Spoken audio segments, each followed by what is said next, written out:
Waalaikumsalam warahmatullahi wabarakatuh. Di sini saya akan mempresentasikan proposal penelitian saya dengan judul pengaruh penerapan media audiovisual dalam metode pembelajaran kooperatif tipe Talking terhadap peningkatan aktivitas dan prestasi belajar matematika pada peserta didik kelas 7 SMP Negeri Jakarta tahun pelajaran 2013-2014.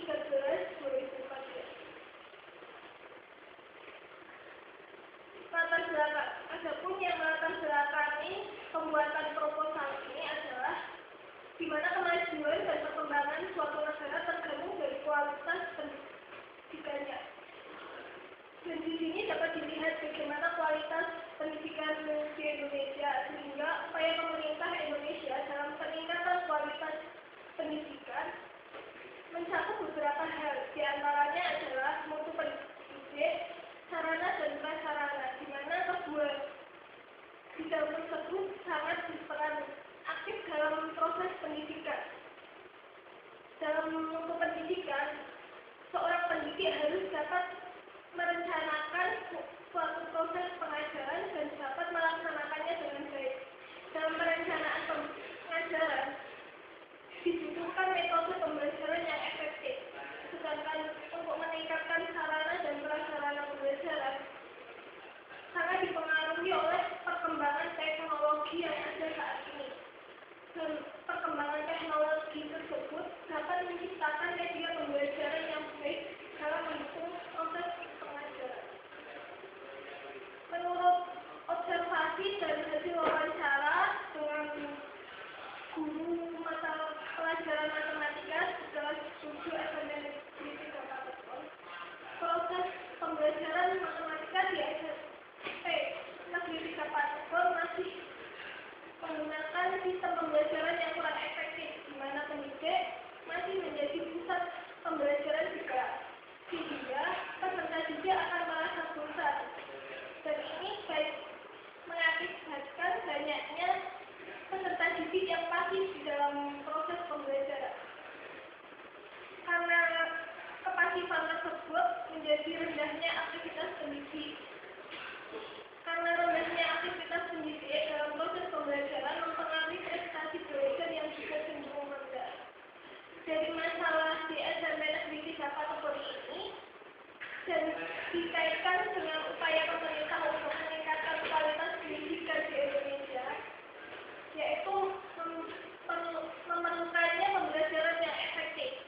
Adapun pembelajaran yang efektif itu memerlukan metode pembelajaran dan media pembelajaran yang efektif pula. Metode pembelajaran yang efektif salah satunya adalah metode pembelajaran kooperatif, di mana pembelajaran kooperatif ini mempunyai banyak tipe. Dan saya mengambil salah satu tipe, yaitu Talking.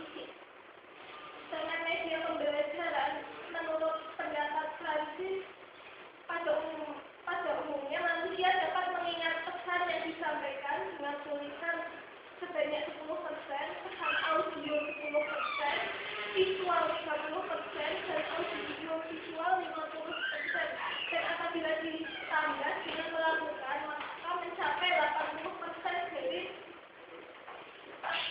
informasi yang diberikan. Sehingga di sini saya akan mencoba menggunakan media audiovisual. Dari latar belakang tersebut, maka dapat diidentifikasi masalah sebagai berikut. 1. Prestasi belajar peserta didik SMP Negeri 3 Cirebon dalam pembelajaran matematika masih rendah. 2. Metode pembelajaran yang digunakan pendidik kurang bervariasi. Peserta didik tidak dilibatkan secara langsung dalam proses pembelajaran, sehingga aktivitas belajar matematika pada peserta didik masih rendah. 3. Rendahnya aktivitas peserta didik dalam pembelajaran pasti cenderung terhadap prestasi belajar yang akan cenderung rendah. 4. Penggunaan media pembelajaran berpotensi dalam membantu proses pembelajaran. 5. Penggunaan media audiovisual cenderung mempengaruhi prestasi belajar matematika peserta didik. Untuk membatasi masalah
Tujuan penelitian 1. Untuk mengetahui ada tidaknya peningkatan aktivitas belajar peserta didik dalam pengembangan matematika menggunakan media audiovisual melalui metode pembelajaran kooperatif sistem talking. 2. Untuk mengetahui ada tidaknya peningkatan prestasi belajar peserta didik dalam pembelajaran matematika menggunakan media audiovisual melalui metode pembelajaran kooperatif sistem talking. Adapun manfaat penelitian ini diharapkan bagi peneliti untuk menambah pengetahuan dan pengalaman dalam menerapkan pengetahuan yang diperoleh selama kuliah terhadap masalah-masalah yang dihadapi di dunia pendidikan secara nyata. 2. Bagi sekolah. Hasil penelitian ini diharapkan dapat menjadi masukan yang berharga bagi pihak sekolah untuk menggunakan media pembelajaran audiovisual sebagai media pembelajaran dalam metode pembelajaran kooperatif tipe talking melalui pembelajaran matematika. 3. Bagi mahasiswa dapat dijadikan referensi bagi pembaca yang akan mengadakan penelitian, khususnya tentang pemanfaatan media audiovisual dan metode pembelajaran kooperatif tipe talking dalam proses pembelajaran. 4. Bagi peserta didik, hasil penelitian ini diharapkan dapat meningkatkan dan dapat menarik minat peserta didik untuk mempelajari matematika lebih lanjut. Tinjauan pustaka. 1. Belajar. Belajar merupakan salah satu faktor yang mempengaruhi dan berperan penting dalam pembentukan pribadi dan perilaku individu. Menurut H.J. Eaton dan Lee J. Holmberg, ini faktor-faktor serta kondisi-kondisi yang mendorong pembuatan belajar sebagai berikut. 1. Situasi belajar. 2. Penguasaan alat-alat intelektual. 3. Latihan-latihan yang terpusat. 4. Penggunaan unit-unit yang berarti. 5. Latihan yang aktif. 6. Kebaikan bentuk dan sistem. 7. Efek penghargaan dan dukungan. 8. Tindakan-tindakan pedagogi. 9. Kapasitas dasar. 2. Pembelajaran matematika. Pada hakikatnya, pembelajaran matematika adalah membangun pengetahuan matematika. Proses pembelajaran matematika merupakan pembentukan lingkungan belajar yang dapat membantu peserta didik untuk membangun sendiri melalui proses internalisasi. Media pembelajaran. Fungsi media dalam proses belajar mengajar yaitu untuk meningkatkan rangsangan peserta didik dalam kegiatan belajar.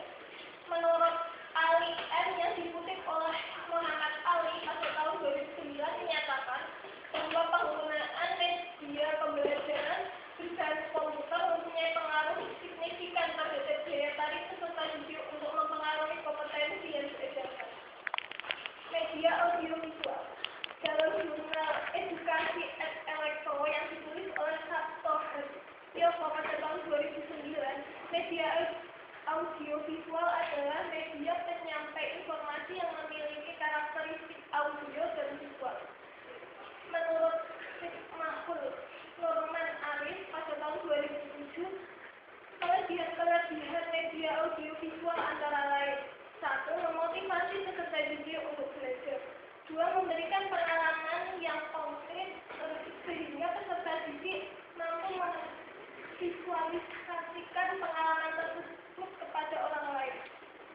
3. Melatih kepekaan peserta didik untuk dengan cepat memahami apa yang dibagikan. 4. Memberikan suasana belajar yang menyenangkan. 5. Mengulang-ulang dalam penyajiannya sampai peserta didik paham betul. Metode pembelajaran kooperatif. Menurut Johnson dan Johnson yang dikutip oleh Isjoni pada tahun 2007, pembelajaran kooperatif adalah pengelompokan peserta didik di dalam kelas ke dalam suatu kelompok kecil agar peserta didik dapat bekerja sama dalam kemampuan maksimal yang mereka miliki dan mempelajari satu sama lain dalam kelompok tersebut. Tujuan utama dari pembelajaran kooperatif adalah agar peserta didik dapat belajar secara berkelompok bersama teman-temannya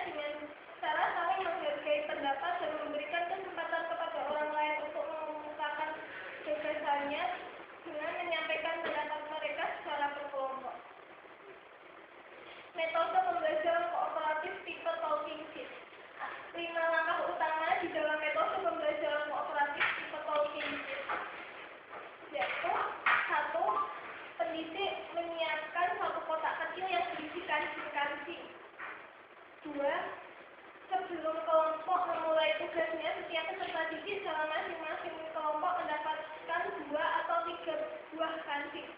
3. Setiap kali seorang peserta didik berbicara atau mengeluarkan pendapat, dia harus menyerahkan salah satu kancingnya dan meletakkannya di tengah-tengah.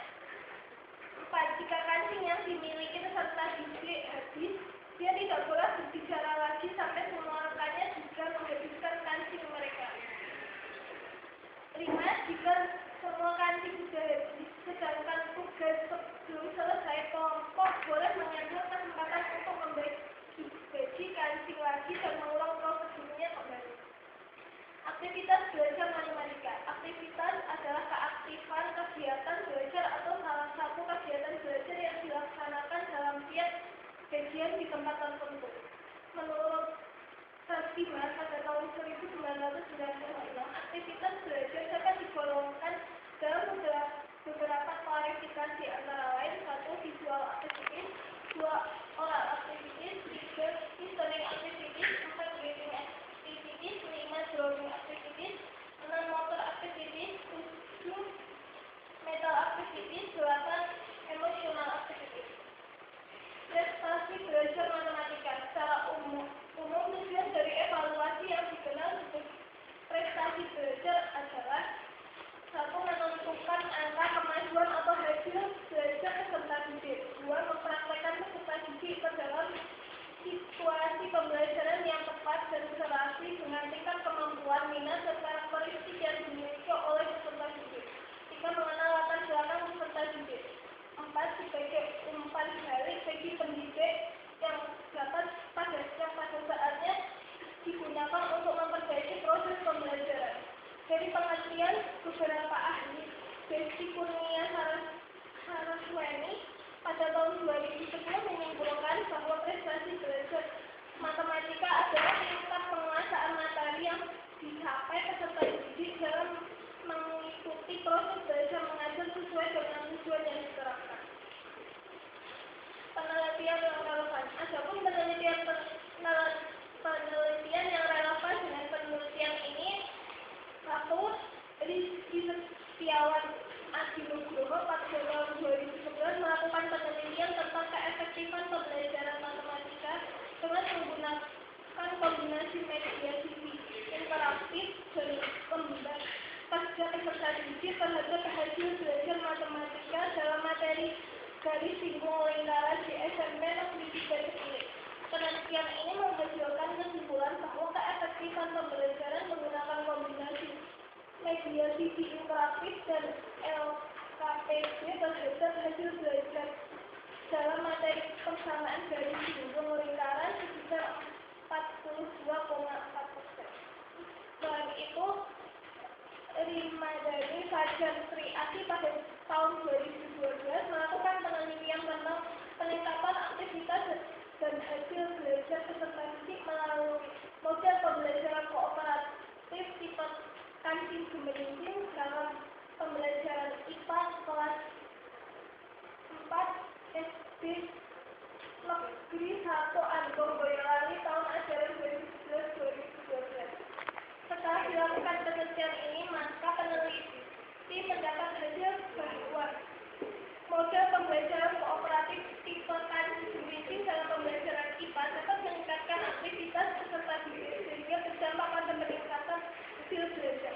Berdasarkan penelitian penggunaan media pembelajaran fisik interaktif dan peningkatan aktivitas hasil pembelajaran peserta didik melalui metode pembelajaran kooperatif tipe kancing gemiring yang berhasil diterapkan, maka perlu dilakukan penelitian lebih lanjut tentang pengaruh penerapan media audiovisual dalam metode pembelajaran kooperatif tipe cognitif atau kancing gemiring terhadap peningkatan aktivitas prestasi belajar matematika pada peserta didik.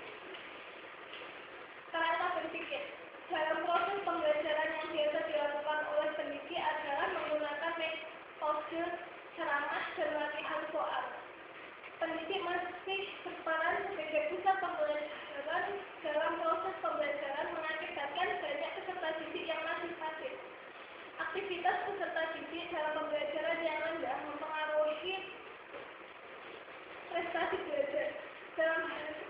Dalam hal ini, peneliti akan menggunakan metode pembelajaran kooperatif tipe Kanzigen Regime yang mengutamakan kerjasama antar peserta didik. Dalam proses pembelajaran yang tiada media yang digunakan untuk mengajar masih menggunakan papan tulis dari LKS untuk latihan soal. Cara mengajar ini tentunya sangat membosankan bagi peserta didik. Dalam kasus ini, peneliti juga akan menggunakan media yaitu jenis media audiovisual. Media audiovisual akan membantu pendidik untuk menyampaikan maksud dan pesan yang disampaikan dalam materi pembelajaran. Proses pembelajaran kooperatif tipe talking dengan bantuan media audiovisual diharapkan dapat meningkatkan aktivitas dan prestasi peserta didik sehingga akan mempermudah pencapaian tujuan pembimbing. Metode penelitian. Tempat berlaku penelitian. Penelitian ini dilakukan di SMP Negeri 3 Patebuan di kelas 7 pada semester 2 tahun pelajaran 2013-2014. Jenis penelitian. Berdasarkan tujuan penelitian, maka penelitian ini termasuk penelitian tindakan kelas. Penelitian ini ditandai dengan adanya perbaikan yang terus-menerus sehingga mencapai sasaran dari penelitian. Rancangan penelitian. Penelitian ini merupakan penelitian tindakan berbasis kelas kolaboratif, yaitu penelitian yang bersifat praktis, situasional, kondisional, dan kontekstual berdasarkan permasalahan yang muncul dalam kegiatan pembelajaran sehari-hari di SMP. Langkah-langkah dalam penelitian ini dapat diilustrasikan dalam siklus seperti ini, di mana siklus 1 itu diawali dengan dialog awal saat observasi awal bersama pendidik matematika dan kepala sekolahnya. Setelah didapatkan dari hasil dialog awal ini, maka dilanjutkan dengan perencanaan tindakan. Perencanaan tindakan ini kemudian dilanjutkan dengan tindakan yang dimana di sini membutuhkan metode observasi dan monitoring yang kemudian akan direfleksi dan dievaluasi. Jika di dalam siklus yang pertama ini siswa belum mencapai kompetensi yang diharapkan, maka dilanjutkan ke siklus kedua. Kembali melakukan perencanaan yang terperinci. Tindakan kedua yang kembali diobservasi dan dimonitoring, kemudian direfleksi dan dievaluasi sehingga siswa mencapai kemampuan kompetensi. Tapi jika belum, akan dilanjutkan ke siklus ketiga yang siklusnya sama dengan siklus kedua. Eksperimen penelitian dan metode pengumpulan data. 1. Eksperimen penelitian.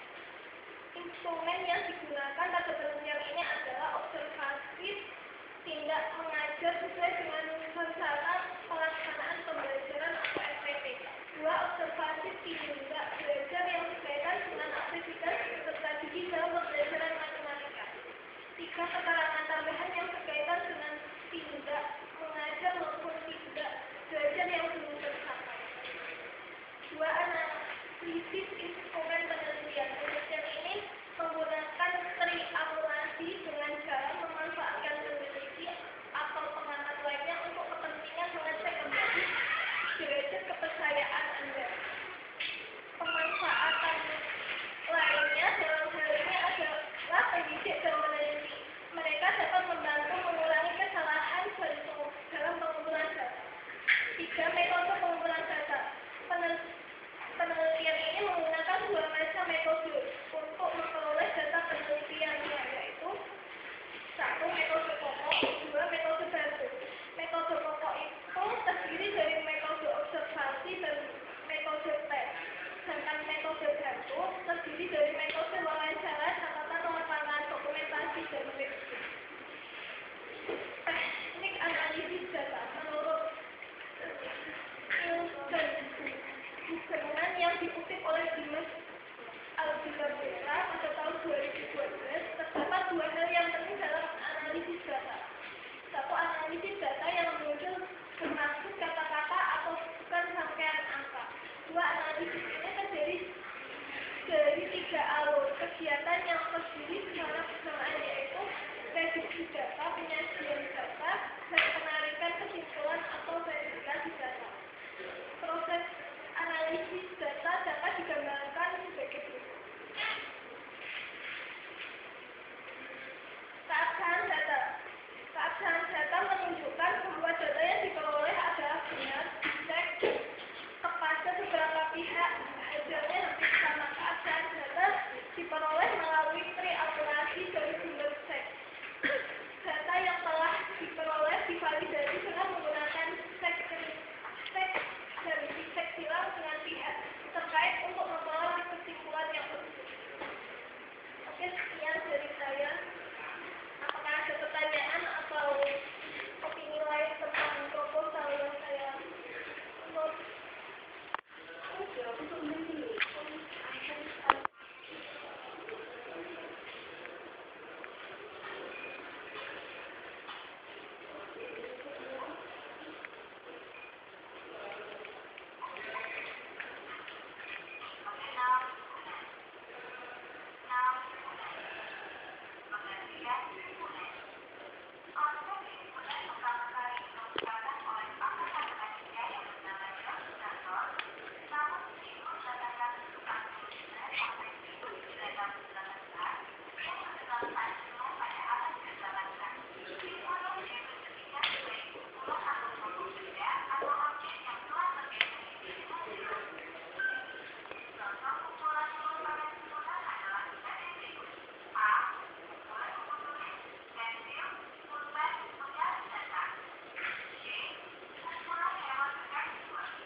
Yang saya mau tanyakan, Apa keterkaitan metode talking it dengan media audiovisual dan apa hanya dapat digunakan di materi himpunan saja?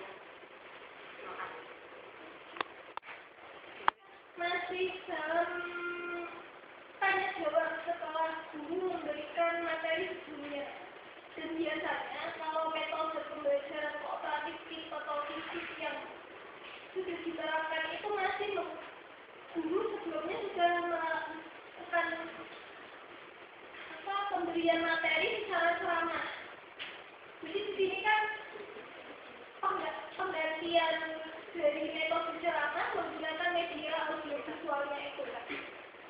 Sehingga diharapkan dengan itu peserta didiknya lebih dapat menangkap dari inti yang diberikan sebelum melakukan metode pembelajaran kooperatif tipe talking. Dan apa hanya bisa digunakan di materi himpunan saja? Media audiovisual itu tidak dibatasi, tergantung bagaimana materi yang ada di media itu. Kalau saya kan untuk membatasi masalahnya, tidak semua materi itu, karena saya mempunyainya beberapa materi saja, saya memilih untuk metodenya dipakai di materi himpunan. Berarti penggunaan media audiovisual itu untuk menggantikan metode ceramah yang biasa digunakan dulu. Berarti ada nggak kendala yang dihadapi guru dalam menerapkan metode talking tips dengan media audiovisual tersebut? Karena ini masih proposal kan, jadi belum dilakukan. Jadi belum tahu. Berarti tidak semua materi bisa diaudiovisualkan. Yang namanya media materi itu kan medianya banyak. Ini kan salah satu contoh medianya. Benar. Berarti kalau audiovisual itu nanti gurunya udah punya sendiri, seperti itu. Maksudnya seperti yang tadi. Yang namanya audiovisual itu media yang dapat dilihat dan dapat didengarkan. Nah, itu lebih. Kan media audiovisual itu banyak macamnya. Nggak cuma dari TV, bisa kita lihat dari film-film atau apa, tergantung dari materinya. Kalau ini kan himpunan, kalau di himpunan itu yang paling tepat setelah saya membandingkan dari tiga media audiovisual yang paling tepat yang ini kalau menurut saya yang sesuai dengan RPP dan silabus. Itu sebagai contohnya saja Pak.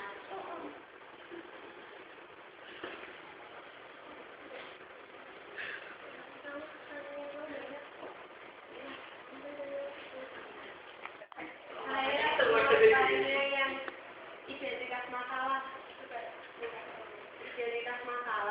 itu sama yang kerangka berpikir kok kayaknya lebih sama gitu ya?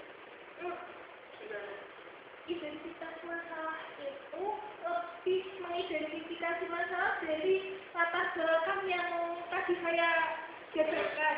Sedangkan kerangka berpikir itu gambaran secara pendeknya bagaimana penelitian itu nanti akan berjalan.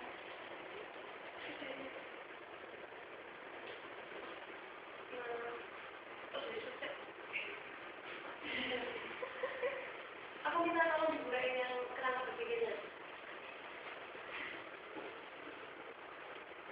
Dari mana kayak buatan skema itu loh Kak, biar Itu juga bisa.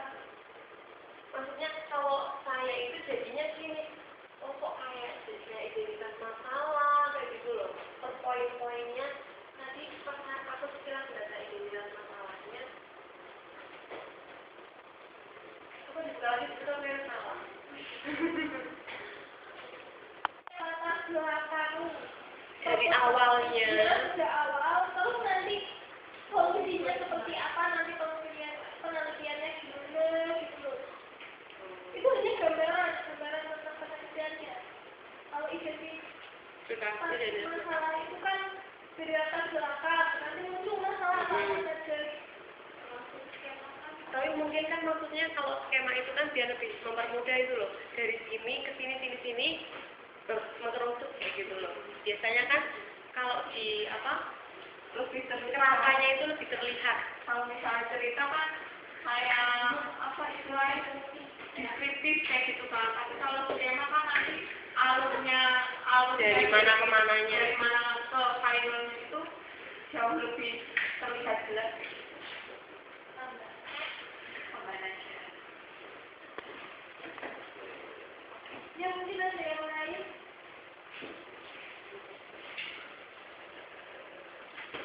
Ya sekian presentasi dari saya. Kurang lebihnya saya mohon maaf.